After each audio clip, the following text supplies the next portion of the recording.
Oh, another glorious day back here in the Nature Center. Endless possibilities, things to do. It appears James has found one of those endless possibilities. What, should I even ask, what are you doing, James? Hey! Oh boy. I'm getting this guy cleaned up. What the heck is that, James? Well, Jacob, this is one of North America's largest native ungulates.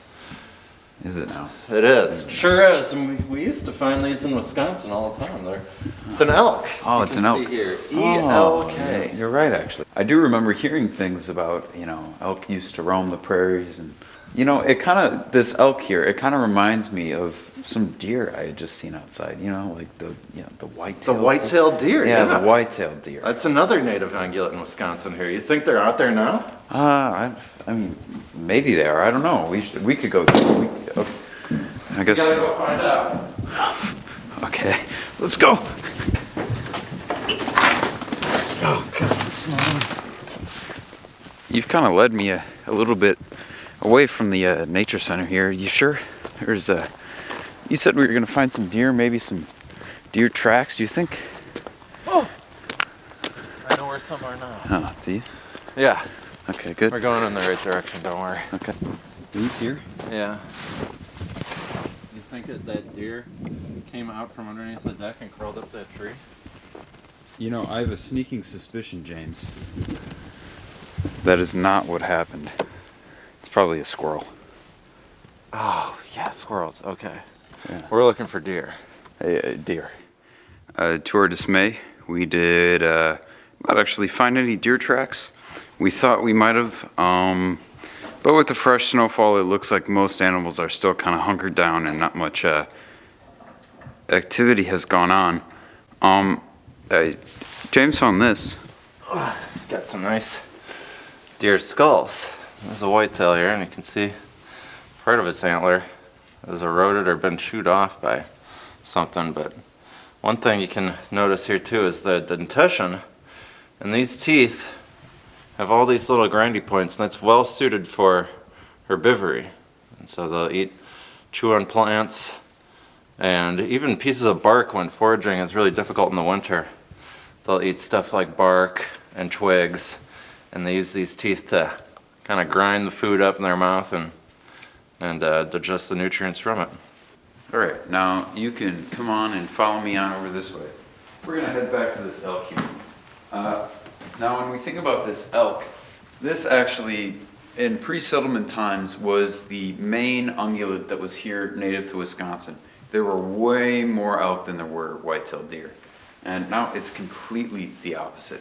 There are only a few small herds of reintroduced elk up in the northern part of Wisconsin.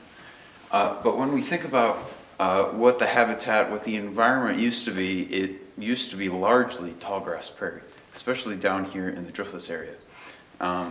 And let me tell you, these elk, they absolutely love that tall grass prairie. But the deer, on the other hand, don't really. They prefer woody, kind of forest edges, think like a farm field with a nice big chunk of wood.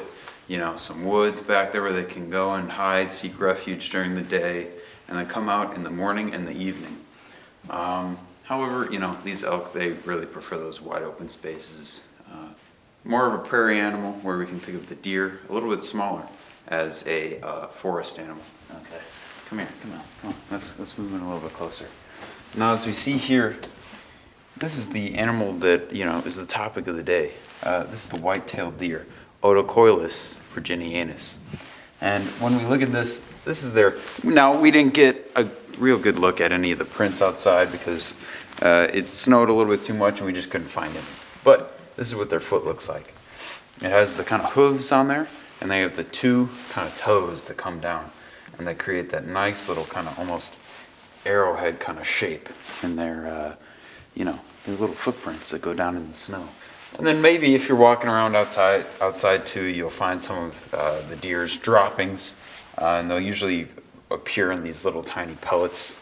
Not unlike a rabbit's, just more of them and a little bit more sizable, but always in the round pellets.